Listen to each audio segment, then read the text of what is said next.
எல்லாருக்கும் வணக்கம். வாழ்க வளத்துடன். என்னடா ஜூஸ் போடுறாருன்னு பார்க்கிங்களா? ஆமாம், ஜூஸ் தான். இன்றைக்கி க்ளீனிங் ஒர்க் இருக்குதுன்னு சொன்னோன்னா அந்த க்ளீனிங் ஒர்க்கை முடிச்சிருவோம் அப்படின்ட்டு காலைல ஜூஸை குடிச்சிட்டு தெம்ப ஆரம்பிப்போம் அப்படின்ட்டு வேலையை ஆரம்பிச்சாச்சு. துவைக்கிறதுக்கு துணி கிடந்துச்சு, அதையும் மிஷினில் போட்டு விட்டுட்டு அப்படியே ஒவ்வொரு வேலையாக பார்ப்போம் அப்படின்னு.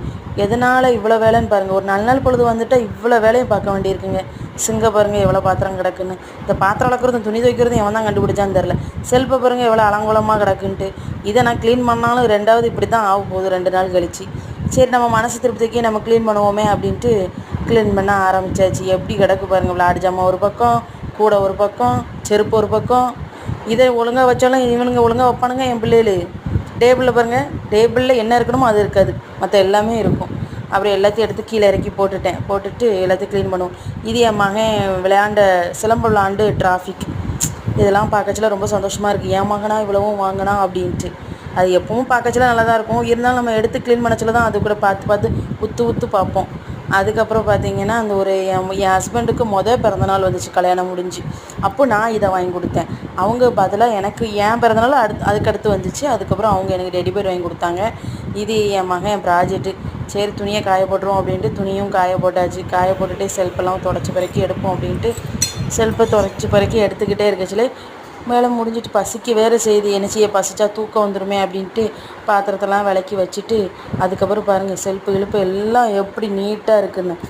லைட்டாக ஒட்டரை அடிச்சுட்டு ஒட்டரை அவ்வளோவா இல்லை, இருந்தாலும் மனசு திருப்திக்கு கொஞ்சமாவது அடிப்போம் அப்படின்ட்டு ஒட்டரை அடிச்சிச்சு. இந்த ஃபேனில் தான் எப்படி தான் தூசி அடையுது. நம்ம வேறு கட்டையாக இருக்கோம், இது எட்டவும் மாட்டுக்கு.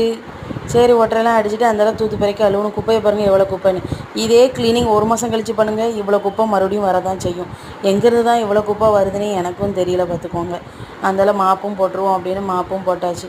மாப்பை போட்டுட்டு இருக்குச்சுலே பசி கண்ணை பிடுங்குது. என்ன செய்ய, வேலையெல்லாம் முடிச்சு தாண்டா சாப்பிடணும் அப்படின்ட்டு வேலையெல்லாம் முடிச்சாச்சு. இப்போ எப்படி இருக்குன்னு பாருங்கள். இன்னும் 2 நாள் கழித்து வீடியோ எடுத்து போட்டாலும் இதோ கேவலமாயிரும். ஏன்னா நானும் அப்படி தான் பண்ணுவேன். ஏதாவது எடுத்து வைக்கிறதே கிடையாது. அப்படி நீட்டாக இருக்கா.